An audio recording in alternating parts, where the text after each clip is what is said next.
Welcome to Lynn Cullen Live at pghcitypaper.com. A slightly aborted beginning there, folks. Here we are! pghcitypaper.com. Oh, well, what the heck. It's the heat. It's the heat. We've returned back to our oven of a studio, which we abandoned yesterday mid-show because it was simply unbearable. Overnight, because the temperature dropped, it has dropped in here, and right now feels tolerable, although it's definitely hot. And we think we're going to make a go of it. They're supposedly fixing the situation today. Okay, it be Tuesday, and that means my sister Susan's joining us from St. Louis. Hi, Susan.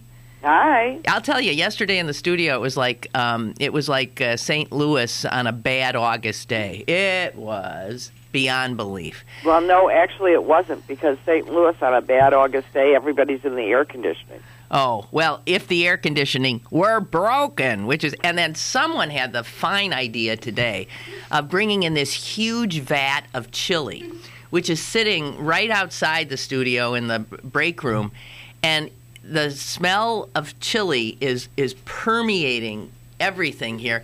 And normally I like that smell, but when the air is heavy and hot, it's not pleasant. I just want to say that. So, Susan, Yeah. last time, when you were on last time, is that when I talked about black women and their hats? No. Well, we've had a conversation about black women and their hats, and it might have been because I recall talking about You talked about the time you wore a hat. To a wedding. Right. I remember that. And anyway, I don't know if it was that conversation or I once said that I just so love the fact that black women wear hats so well and so proudly, and I wish I could. Well, one of our listeners, Tom, I believe Tom did. I hope I get your name right. I'm terrible with remembering anybody's names. Tom sent me a book, which I received yesterday, which is called Crowns, Portraits of Black Women in Church Hats.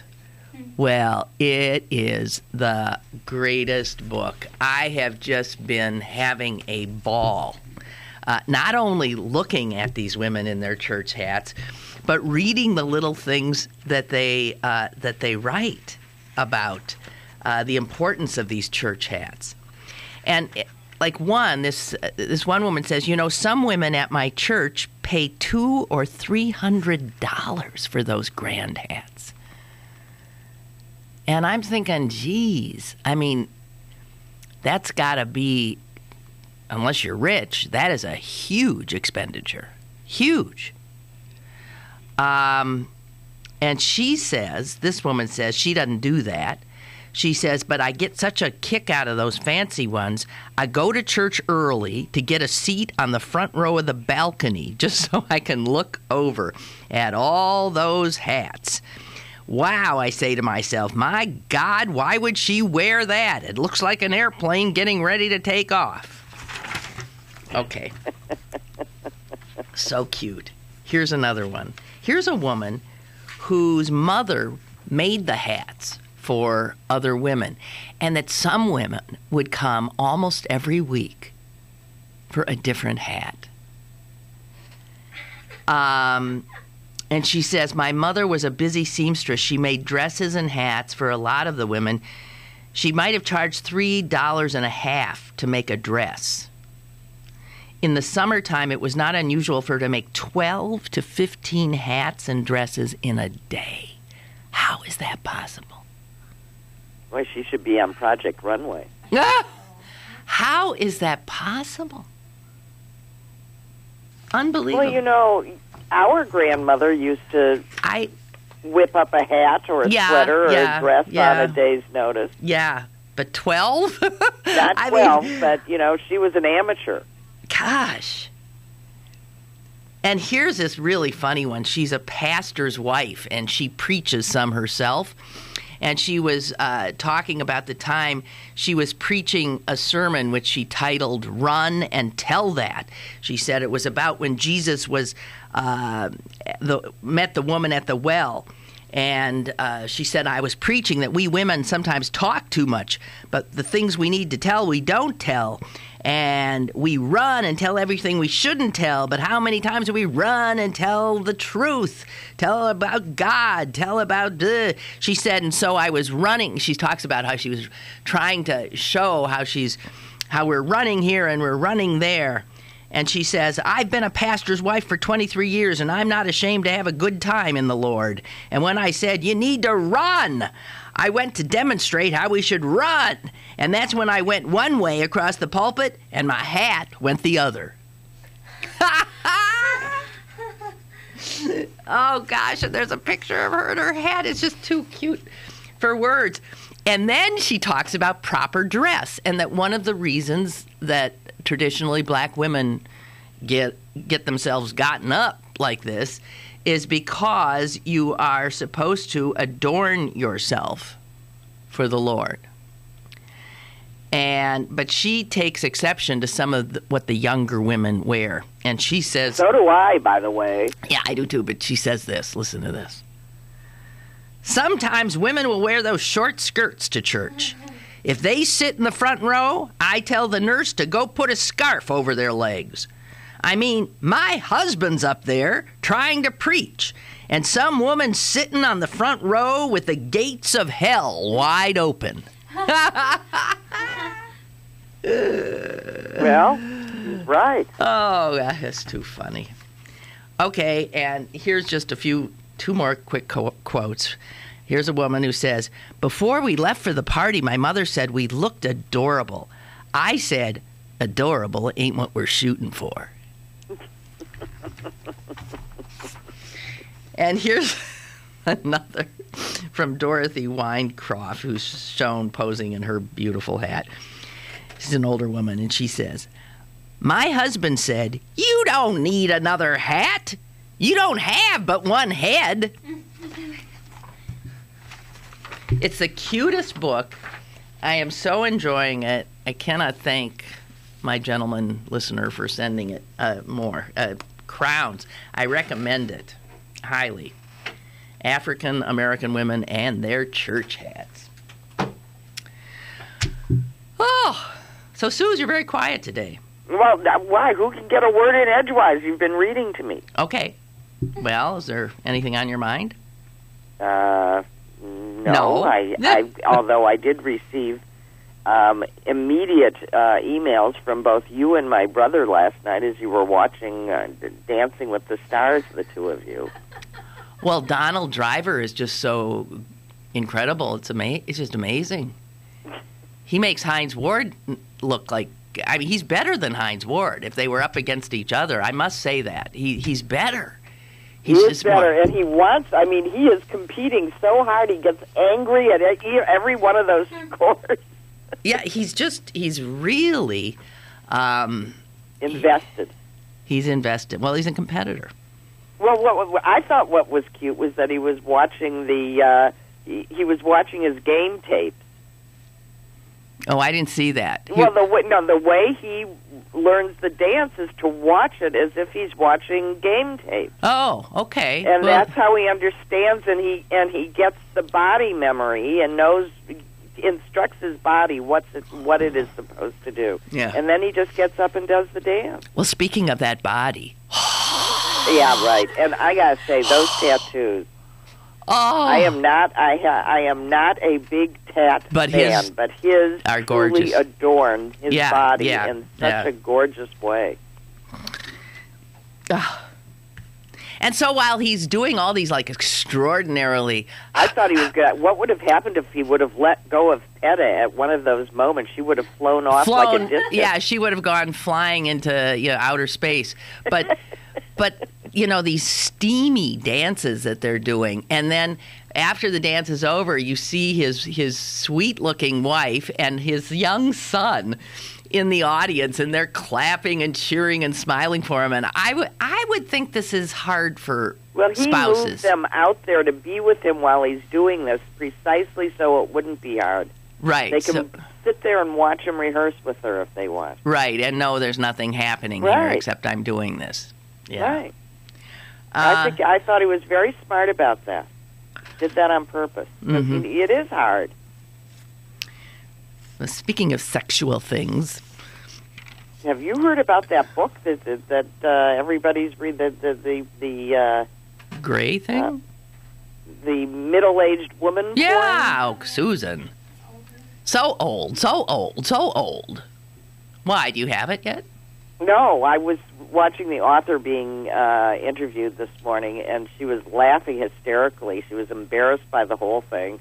She says she's not a very good writer, and she can't understand this. Well, she's not a very good writer. But women, I guess, love this. I haven't read it, but I do hear women talking about it constantly.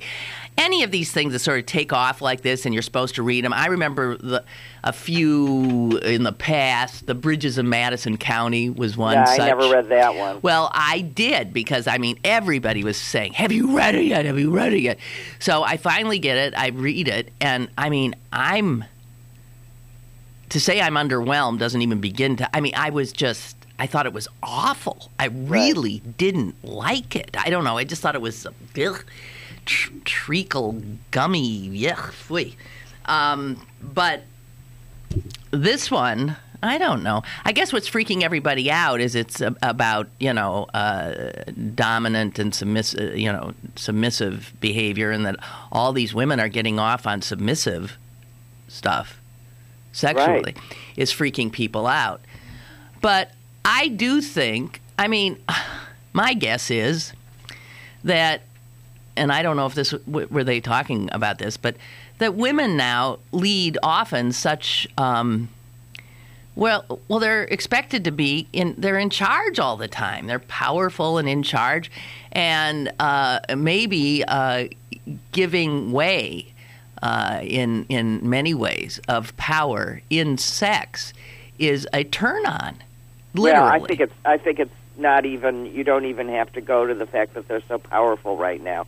I think that in our culture, women are so sexually repressed that the way that they can be allowed to explore all of these forbidden areas of their lives is by being forced to, and therefore it's not their fault.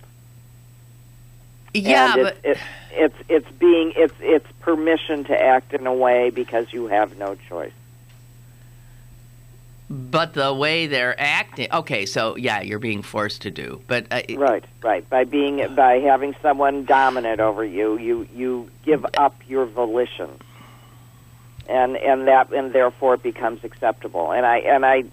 So it might be that partly about their being powerful in real life, but I think it's more about them being repressed. Well, that sounds good. I'll go with that. Yeah.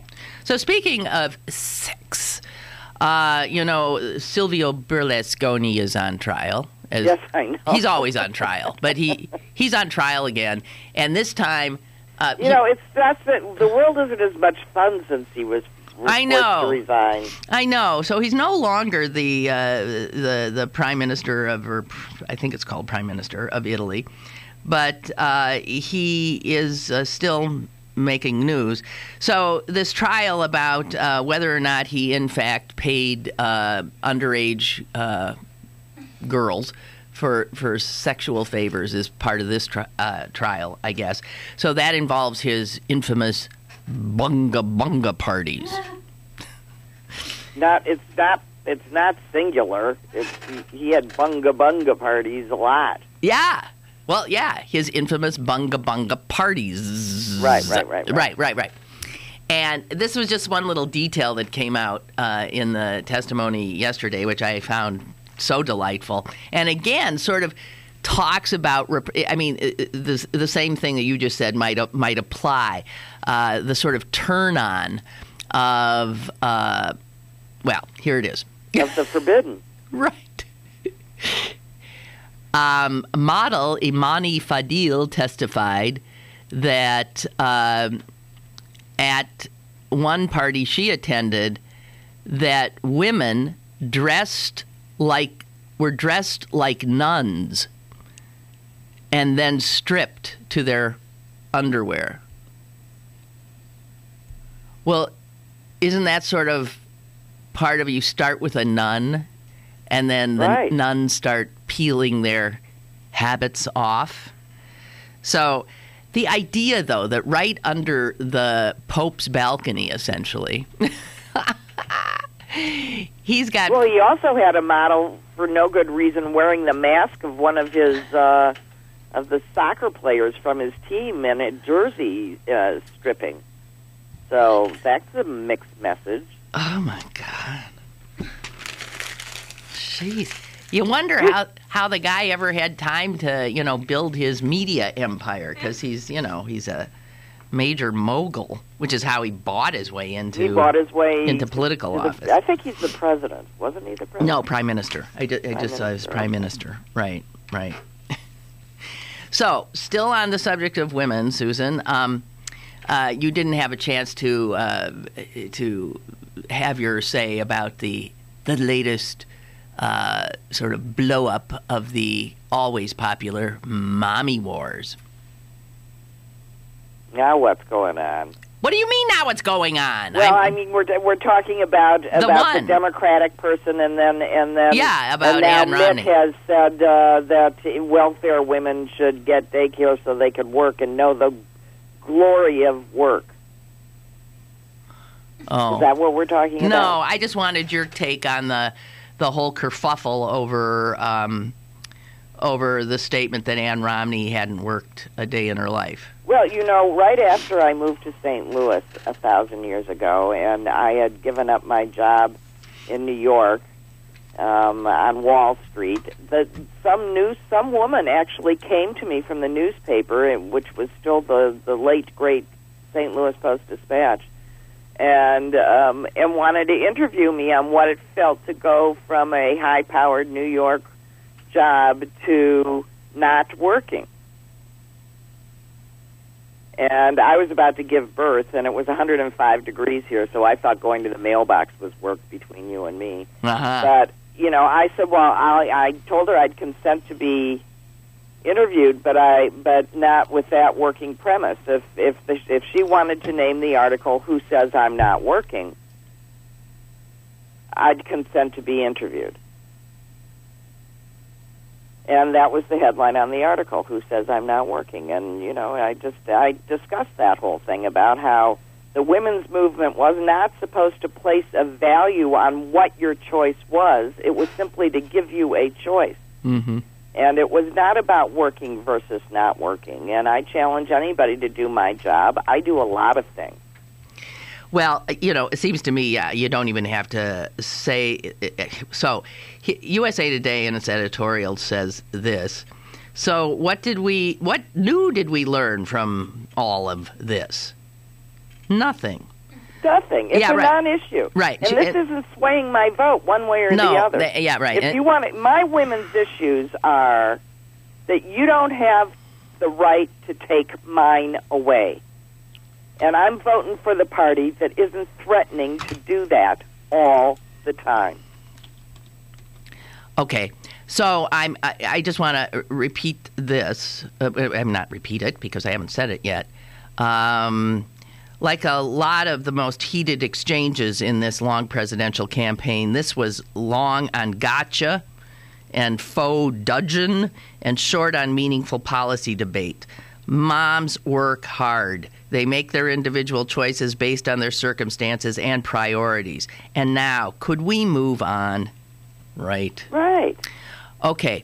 Well, hey, Suze, we'll get a little more serious in just a moment. I'm going to take a break, and then when we come back, we're going to be talking to a professor at Carnegie Mellon University who is not going to be joining us as a professor at Carnegie Mellon University, but rather as a mother. Speaking of moms and women doing all kinds of stuff, the mother of a child who goes to the public schools, Pittsburgh Public Schools, and the concerns that parents have over these just continuing, some would argue, draconian cuts in the budget for education. Okay, that could be something I think of interest to all. So let's get our break out of the way, and we'll be right back. More is on the way with Lynn Cullen Live. Sewickley Med Spa is Pittsburgh's newest med spa, offering the latest in skincare treatments and medical-grade skincare products. Their providers have years of experience with aesthetic treatments and technologies such as Botox, Restylance, Juvederm, chemical peels, Retin-A, and spider vein treatments. They offer a discreet, personalized environment with only the best quality proven services and products. Call them today for a free consultation. 412-259-8628. The Sewickley Med Spa. 412-259-8628.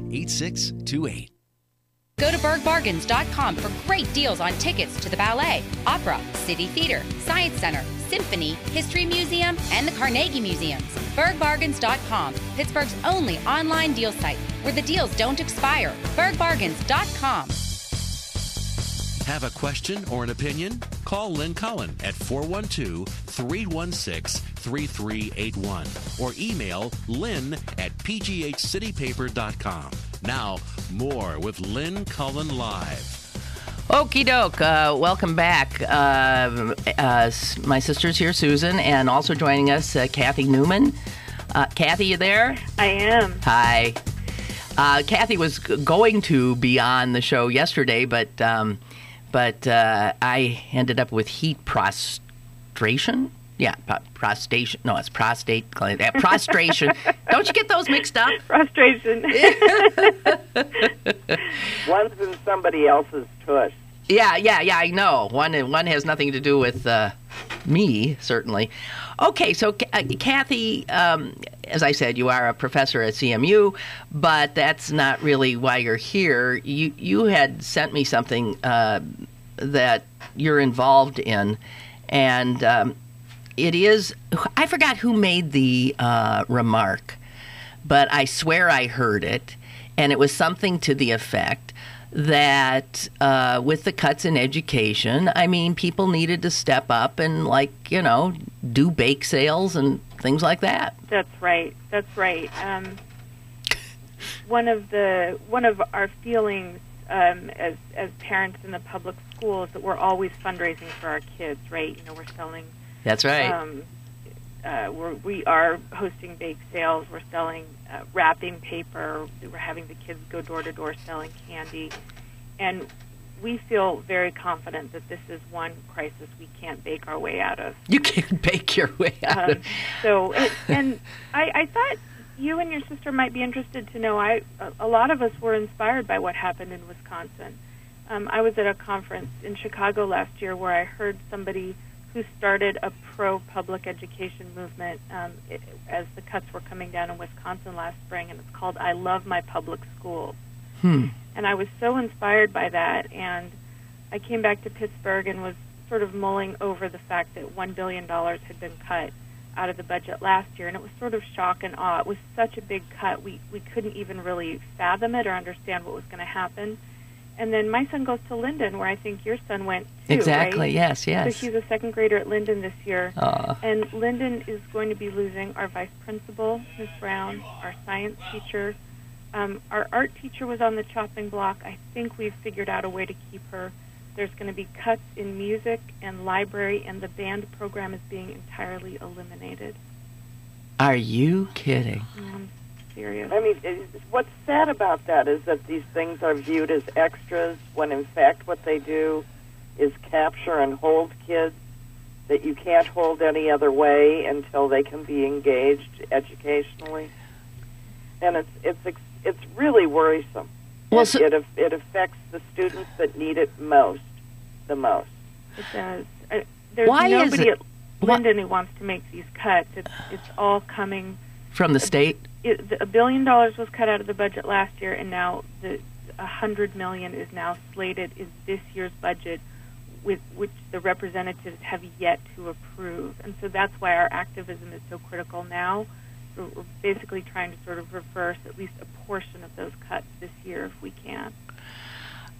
Yeah. Well, you know what Susan was saying. I have a guest coming in a few weeks to talk about the fact that music education is being slashed in public schools all over the country, and the stupidity of that, the absolute stupidity. It's just amazing. So this Linden School, with a storied history, it educated Pulitzer Prize winning author David McCullough, the great historian. Some very big people have gone through that little neighborhood school, and I'm sick to hear that. Yeah. I think that those of us who are sort of looking at the budget and trying to understand what's happening, I mean, the three problems we're seeing right now is the cuts themselves, but then the governor has been saying that he actually added money to the education budget this year, and what he did is he collapsed sort of two accounts. There was an account to pay for pensions and transportation, and then there was an account for education, and he merged them. So what sort of looked on paper like an increase was actually a decrease, because now each school budget is trying to figure out how to pay those pensions and cover the school buses with the money that they had to run the day-to-day operations of their schools.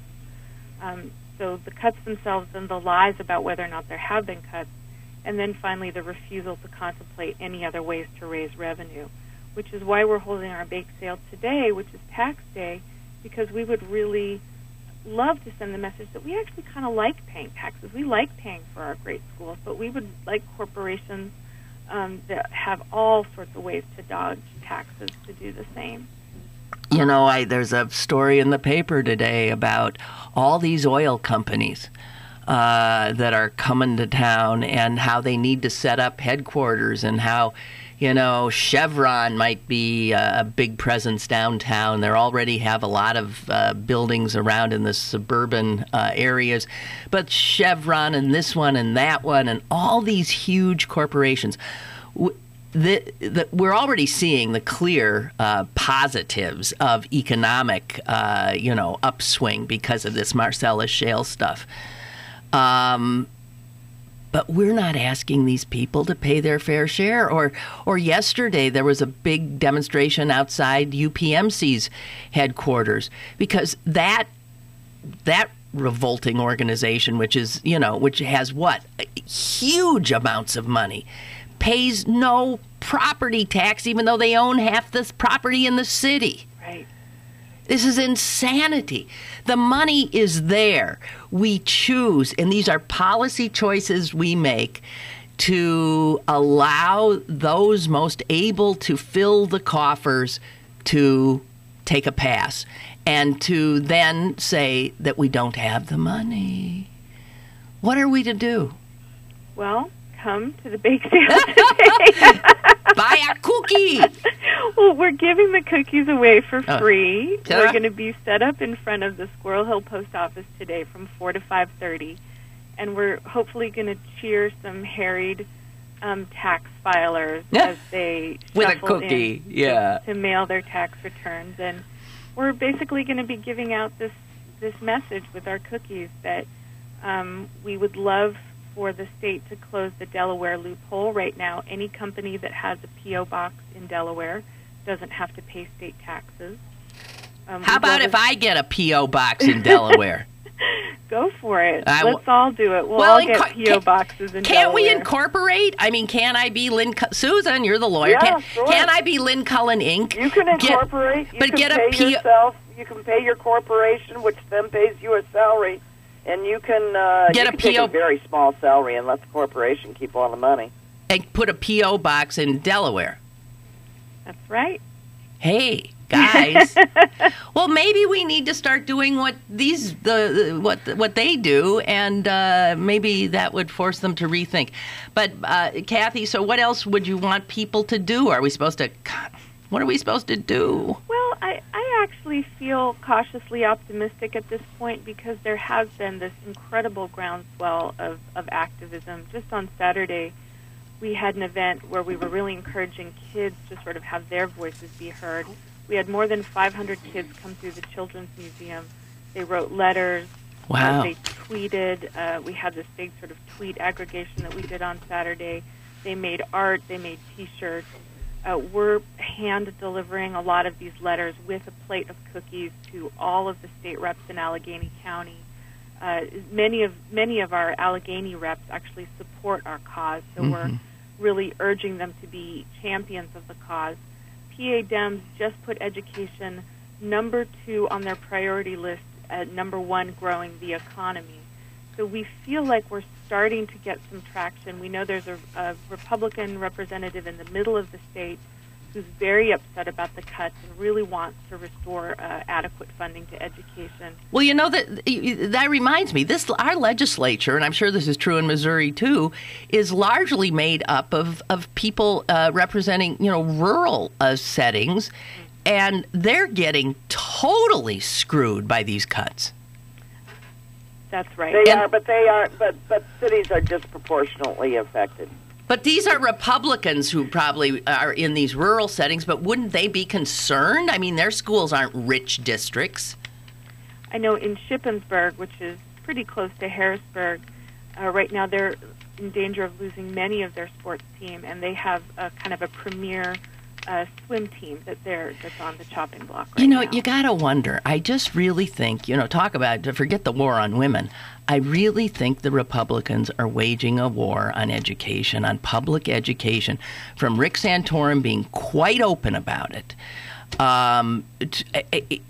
have been for years. It started with No Child Left Behind, which you couldn't argue about because of the name. but its whole point was to shake the confidence of the public in public schools by making even the most successful districts get bad marks because they couldn't improve enough.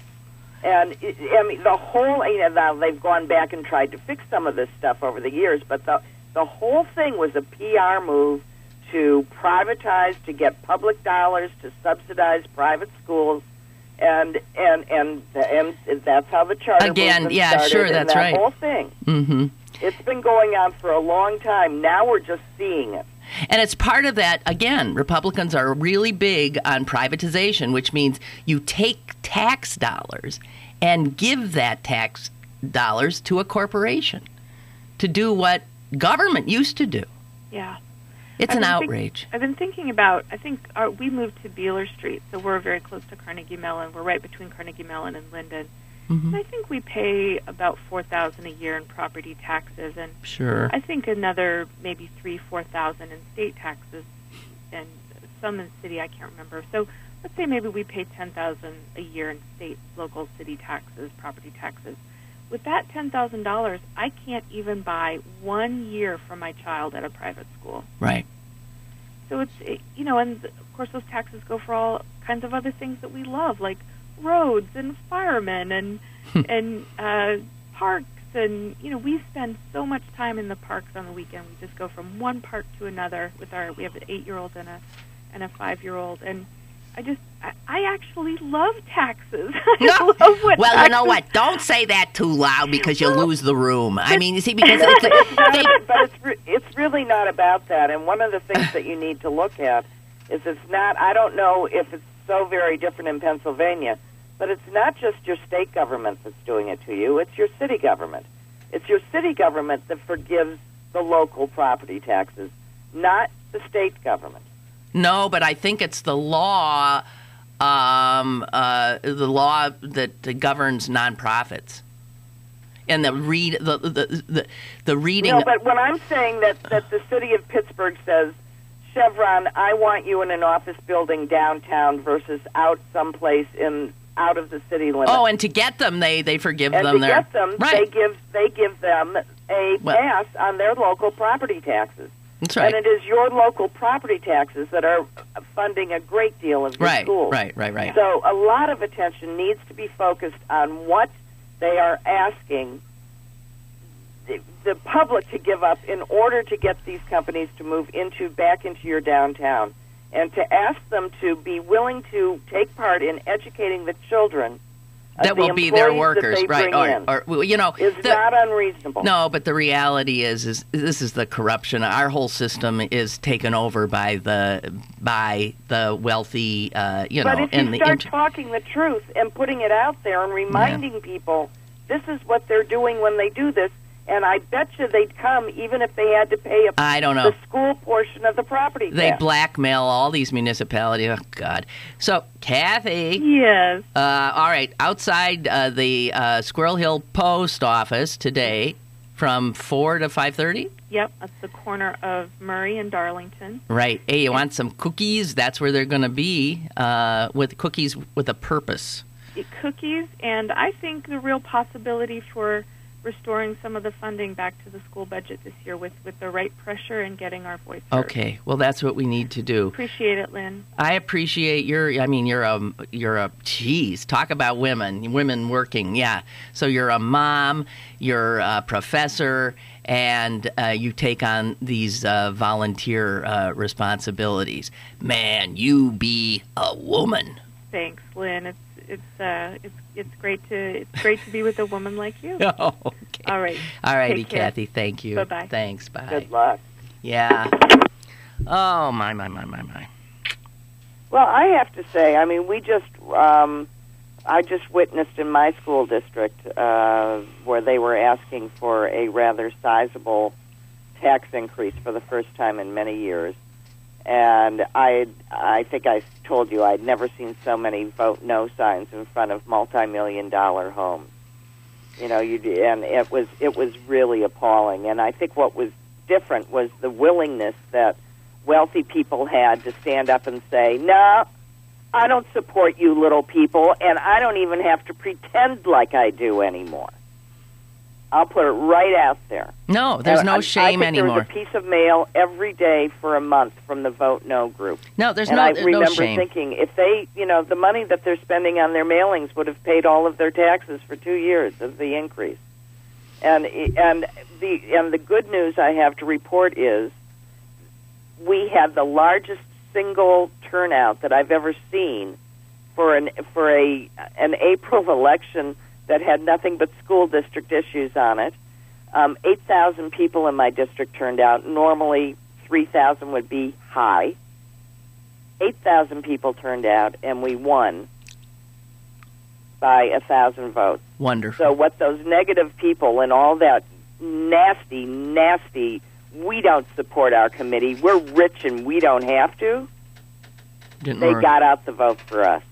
Well, it turns out there just aren't enough rich people. Well, they ought to remember that, shouldn't they? Well, that's if the rest of us always vote. And but it is why if we can just stop electing Republicans who are kissing Norquist's, ass for no good reason. Whose ass? Norquist, with who they signed that pledge that they won't raise any taxes. Oh, Grover. Yeah. Okay. Hey, Suze, let me get a break out of the way, and we'll come back. Okay.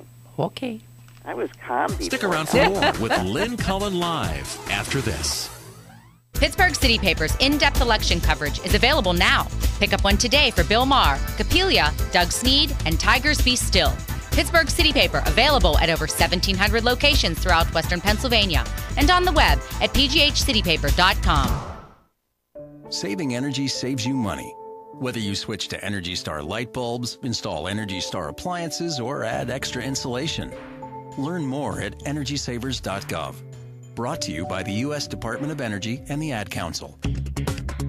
Now, it's back to Lynn Cullen Live at pghcitypaper.com. All righty, and sorry, Sue, so we got your blood pressure up. That's good. Yeah. That's good. You sounded, before a little, now you're up. You got blood coursing through your veins. Some more sort of female-oriented news. Sign-ups for the Komen Race for the Cure way down all over the country. Pre-registration, because this race is on Mother's Day every year, which is coming up. 30% fewer all over the country. So, well, you see, women don't really like their issues politicized. Yeah. Well, It's just inappropriate. We aren't supposed to have to fight for over and over and over again for our basic rights. We aren't supposed to have to protect ourselves from our fellow citizens. Okay, well, speaking of more women news, Mississippi, state of Mississippi has just passed a bill that its intent was clearly to make it impossible to get an abortion in Mississippi, and it could well be they've pulled it off. It turns out there was only one clinic left in that entire state that does abortions, and they passed a law now requiring that all medical staff be OBGYNs and also have visiting privileges at a nearby hospital. And apparently they did that knowing that this place would not be able to make that mark. I guess they said they have one doctor that fits that, but not all the others. I mean, I don't understand how something can be legal. How is this not unlike what happened after, blacks supposedly were freed it's and got the same. These are it's Jim Crow these for are women. The women's rights equivalent of Jim Crow laws. Right. Well, how is that? What? Jesus God Almighty! It's just unbelievable. It's exactly what it is, ladies. All I can say is women are allowing this to happen. Yeah, it's an outrage. If women don't like it, women need to stop it. Because men sure aren't on our side in this. So if women don't like it, women need to seize the power that they constitutionally have and vote these creeps out. We are not powerless. In Pennsylvania, I know there's an effort to, because we elected a Republican legislature, and so this is what you get. I know they're into now nitpicking rules and regulations for abortion providers so that their buildings no longer fit. They don't have the right size elevator. They don't have this or that, and that's how they're closing them down now. They're harassing them into being unable to do what is their business and is a constitutionally guaranteed medical procedure, supposedly. Are you aware of the law that was passed, Susan, in Arizona? This one is... Yeah, 2 weeks before you even conceive, but you can't have an abortion. Yeah, but right. But do you also know that part of that law indemnifies a doctor who might do an ultrasound on a... And lie. And not inform the woman that her fetus is badly damaged. Right. And which means that a woman has no right in Arizona to the basic medical care. Which is knowledge of what's happening in your body. Right. So they're telling doctors in Arizona you legally can lie to your patient, and then when she suffers the consequence, she cannot sue you for malpractice. No. Susan. Or for fraud. How is this? How is that? Surely that's unconstitutional. Surely it is. Well, all right. Making a woman, who is not pregnant, counting from the wrong date, so as to shorten the period where. That's right. You could somehow miraculously in Arizona get to a doctor who won't lie to you, and who will give you your, unfortunately for whatever reason necessary abortion. Well, you know what this will do. This is what they don't understand. This is a woman governor signing all this. I know, but here, what they don't realize is that all of the young women in this country who grew up figuring they had control of their bodies are going to wake up. and they're going to be radicalized over this. And so all they're going to beget from this onslaught on women's health and women's rights is a second dose of a women's revolution. That's what they're going to get. Because all the polling says that the younger and or the more educated the woman is, the more against all of these people she is. Right, so, exactly. I mean... So, that doesn't say much for you if you're on the other side of this issue, girls. Okay, you want to hear? Here's a woman who's daunting. You might have seen this in the Sunday New York Times. I've met her husband, and you see her daughter on TV.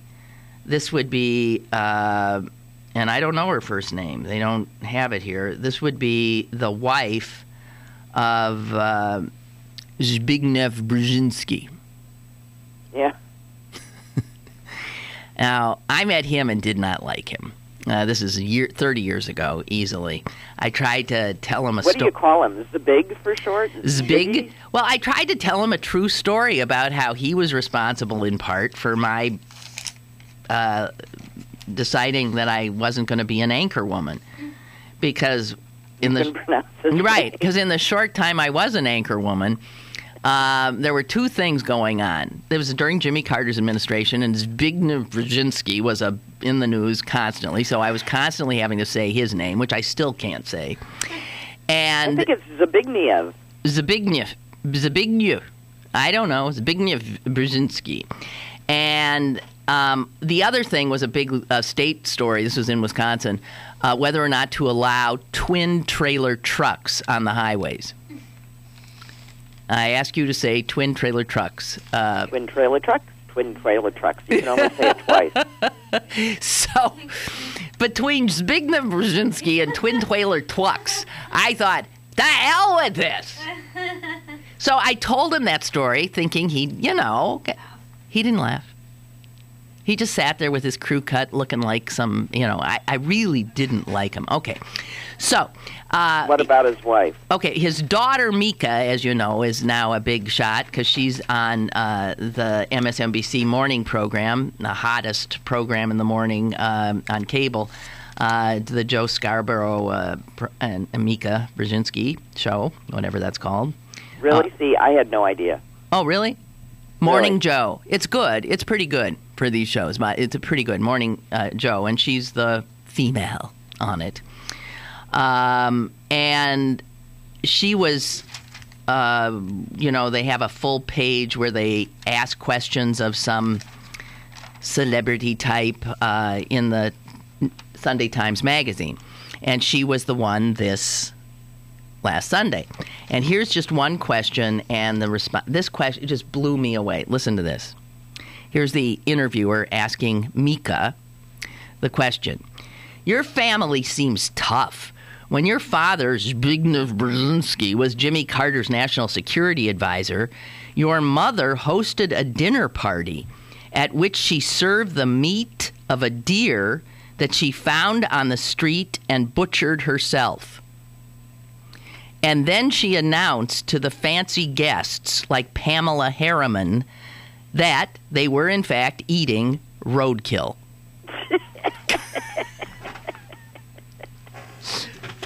God!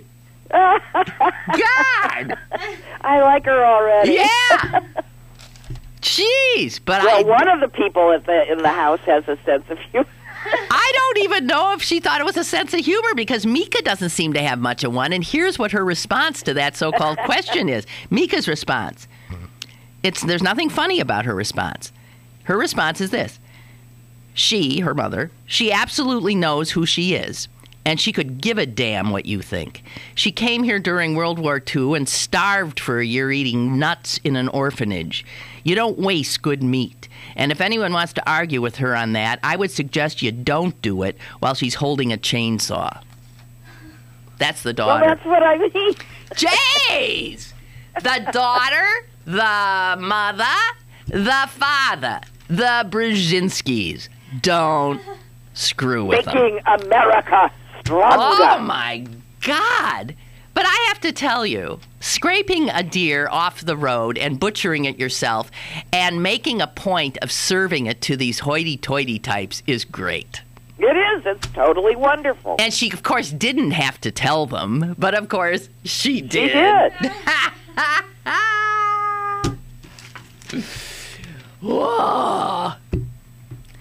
Okay, one more story. I don't know if did you hear the latest pilot scare story? You mean since the one with the crazed pilot running through saying, okay, yes. What? Now what? I just saw this on my, it'd probably be at CNN. I don't have the full story, but it has come to be known, this happened in January, that a transatlantic flight, I think it was Air Canada, a pilot mistook Venus for a UFO, for an oncoming plane, and sent the jet into a dive that sent passengers hurtling into the ceiling. And by doing the maneuver he did, he actually did put the plane on course to hit another plane. And it was only this was the co-pilot who did this, and it was the captain who saved the plane. But the co-pilot had been napping, which is okay. They say you can take these little naps. He took a little nap, woke up, was sort of disoriented.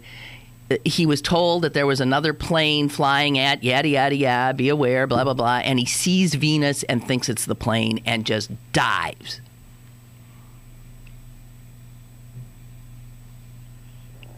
You know, we're going to be flying. Don't stop at the flying stories. I know. Susan and I are getting on airplanes in the next few days. Yeah. Do you believe that? Well, the good news is there's 2 pilots. Susan. The good news is I haven't been on one of those planes yet. Yeah, right. You haven't been on one of them that's had one of these. I've been on tons of them recently. Yes, but not with this misfortune. One of them with one of those pilots. Right. Or flight attendants. Actually, let me see if I can find this for you. Because how come that's not getting more attention? Because don't you think that's... Yeah, I mean, there's bad behavior all over the place. I like the one about the rational captain who's got smoke in his cockpit, and he's trying to tell the air controller to get him in now. The plane's on fire, and the guy in the control tower is going, don't listen to this guy. He's not real. This is somebody just making this up. And no, it was, some big passenger plane on fire. And the control tower didn't believe him. Oh, dear God. Dear Lord. Okay. A report released by Air Canada. I just want to give you a little more, just so you have it right. A report released Monday by Canada's Transportation Safety Board describes what happened on January 14th. Oh, no, a year ago, 2011. They finally just let this out. This has not been known. It's complicated. How did they silence all the passengers up? I don't know. The first officer on this flight from Toronto to Zurich was tired, and he was given a controlled rest, which is legal and accepted procedure, with the captain's permission. He drifted off. While the nap is supposed to last no more than 40 minutes, the first officer slept for 75 and woke up feeling unwell, the report states. By that time, the captain had turned on the seatbelt sign. Thank God, by the way. He had turned on the seatbelt sign for some expected turbulence, not realizing that the expected turbulence was sitting next to him. Okay. There was also a U.S. Air Force C-17 nearing their jet. So the just awakened first officer saw a bright object ahead of the plane, the planet Venus, and mistook it for the approaching C-17. The captain corrected him and said the C-17 was straight ahead and 1,000 feet below. At that point, the captain and the C-17 pilots actually flashed their plane's landing lights at each other to acknowledge each other's position. But the first officer, still believing that the object in the sky above him was the plane, initiated a dive to avoid what he thought was an imminent collision, sending the jetliner toward the C-17. The captain saw what was happening and immediately pulled back on the control column in a frantic attempt to increase altitude. As quickly as that, the C-17 passed underneath the Air Canada jumbo jet. Within seconds, the plane had gone from its assigned altitude of 35,000 feet down to 34.6, back up to 35.4, and finally recovering to 35. Many passengers thought the plane had hit something. People were screaming. Okay, well, so there. Suze? All right, I'm gonna. You're leaving? Xanax time. Are you a scared flyer? I'm not a good flyer. I mean, I fly all the time, but I'm not happy about it. Doesn't stop me from going. Right, me either. I'm not visibly miserable, right. But my body ain't happy the whole time. Yeah. I don't like to fly either, and I'm always... I'm initially nervous. I'm okay during the flight, and then I'm again initially, and then not initially, then I'm nervous again upon approach to landing, because I know that's the dangerous time. I mean, I know that's the dangerous time. And these people were in midair just minding their own business. Yeah. I mean, I have to admit, I always keep my seatbelt on. I do too. Really? That's the one thing. Yeah. I mean, because an awful lot of these things are, the accidents that you hear about are frequently just really terrible turbulence, and the people get injured when they hit their heads on the top of the airplane. That's right. Okay, Suze, one more thing, and then I let you go. Did you happen to see, also in the New York Times, this disgusting story on Sunday about women who want to fit into a dress? Oh, my God. This is the latest thing for a woman who's got, like Susan and I, we have a big event coming up this weekend, and, I don't think I wasn't thinking of it. Yeah, right, I know, because I'm thinking, oh, geez, I need to take off 5-6 pounds just to get, and if you want, so here's what women are doing. They are having a feeding tube inserted through their nose down into their esophagus, and they are literally down into their stomach. Into their stomachs, right. But this is something a doctor has to do. Right. And then they walk around and live their lives with this tube hanging out of their nose, which is attached, so they can't eat. They don't eat. They can, they could still eat, but they just take in a minimal amount of calories through a feeding tube so they can lose weight. It is insane. Well, it doesn't even make sense, because what you're losing in those 10, they do it for 10 days. So, I mean, what you're losing in those 10 days is water and muscle mass. Fat is the last thing to go, and it doesn't go in 10 days. That's not how weight loss works. It's just appalling to me. Unbelievable. The tube diet is fairly unknown in this country, but it's been popular for years in Italy and Spain, where it is used casually to lose weight before a big event, as well as for more significant weight loss. It's also available in England.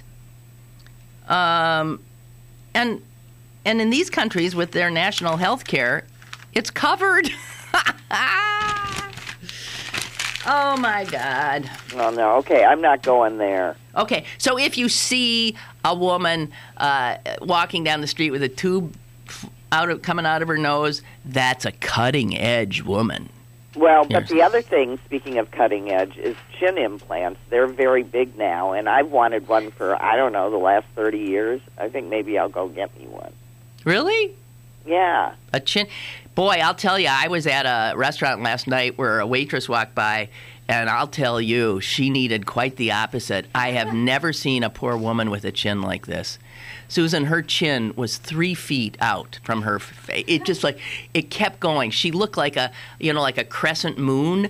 I mean, it was just this she looked like a cartoon. Oh, the character. poor dear. I mean, I thought, yay! It was a chin.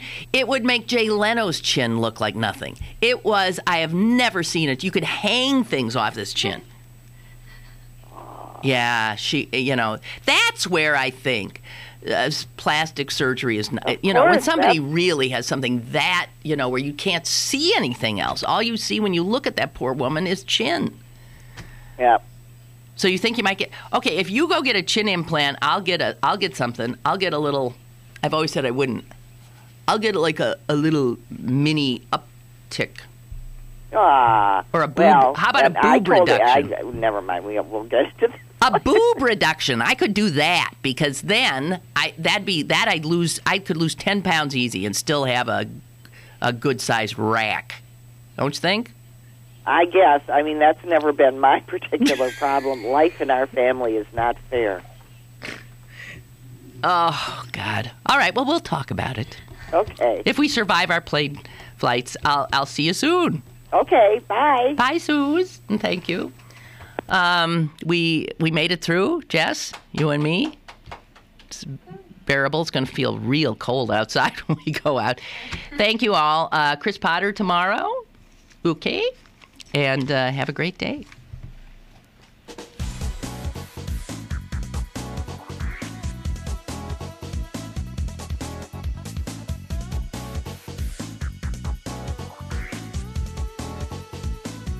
Lynn Cullen Live, Monday through Friday from 10 a.m. to 11 a.m. and archived at pghcitypaper.com. The opinions expressed on Lynn Cullen Live are those of the host and do not necessarily reflect the viewpoints of Pittsburgh City Paper, Steel City Media, and its advertisers.